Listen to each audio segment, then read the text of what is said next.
The patient shows up and you're like, hey man, I've been on nitrous for 6 hours before you got here. What do you say you try some? Let's get your teeth drilled.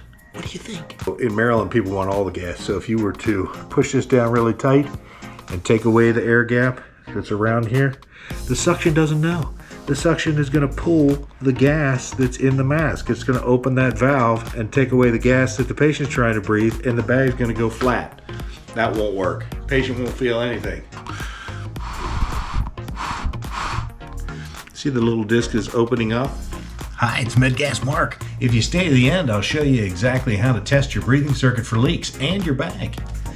And what that's doing is sending the exhalated gas from this into where the suction is in the outer hood. The outer hood is where the suction is.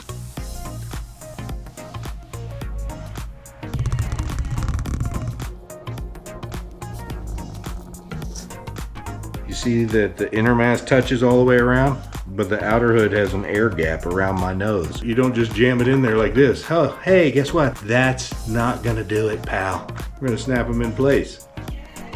Did you hear the snap? I heard the snap. And we put them on the hose. This is the coaxial tubing. You can only put this on one way right. I mean, take a look at it. If it doesn't look like it's right, it's probably not right. Let's take a look at it real close like. Are you the patient? Are you the person we're putting the gas on? Okay, I don't know. Am I? We place it on the patient's face like this. Wow, it works. See?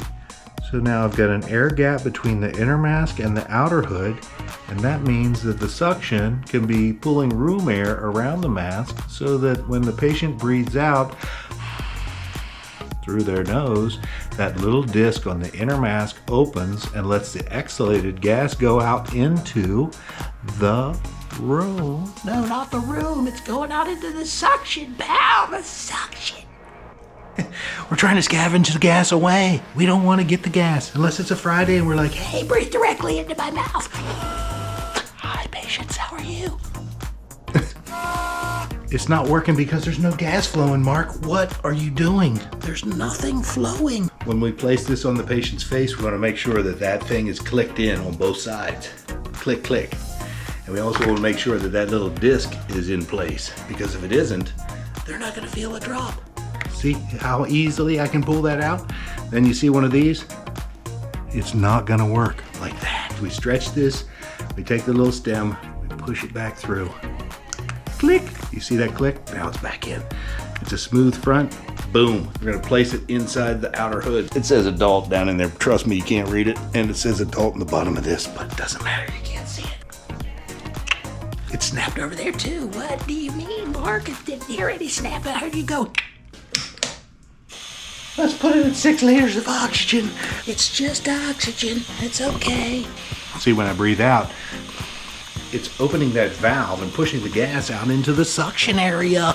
The suction area is where it's taking it away and pushing it out of the building. That's where the birds are waiting for the nitrous. People want things quick. Subscribe. If you think this content is great, give it a like. Somebody else can find it on the internet. You know what I'm saying? All right, thanks.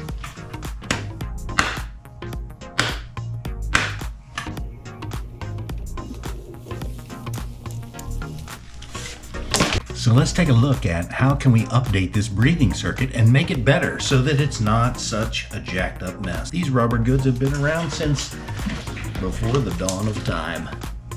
This is jacked up. Look how it pinches off. We don't want that. Okay, let's change this breathing circuit and make it better than it was before. Let's make it up to date.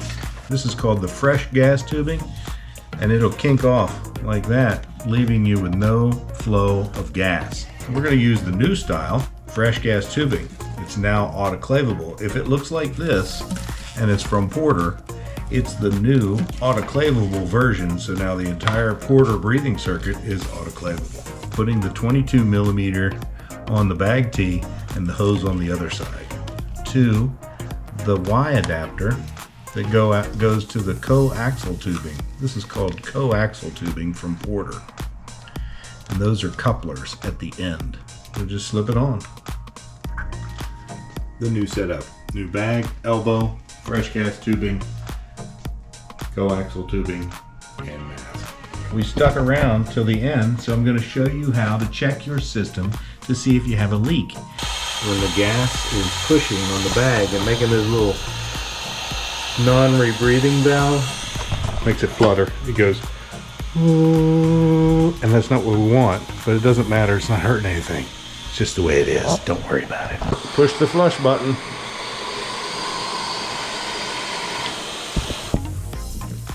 The bag's not going down. That's proven there's no leak in this system as long as your fingers are tight on those end pieces, right? So it's all closed right now. It's a closed circuit. So the way we test for a leak is we push the flush button till the bag is full, and boom, shakalaka, there's no leak. You see that? I've got, everything is closed off.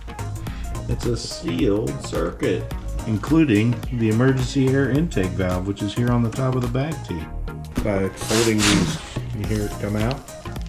Mark, what if we find that it doesn't stay full? The bag doesn't stay full. Then what do we do? Oh, okay, I'm glad you asked. We're gonna close it off here. Then we're gonna do that test again. So now we're saying, okay, all of this tubing and the bag is good. And what if it's still leaking, Mark? Take this off. And then we could palm over the end of the bag tee. And then we could push the flush button again. Oh, now it's not leaking anymore. So what this tells us is the bag is good. Now we know the hole must be in this fresh gas tubing. So appreciate you sticking around until the end. If you found any problems in your breathing circuit, leave them in the comments. Maybe somebody else in the community would be finding that interesting. Thanks. We'll see you again next time for another tip or trick on Medgas Mark.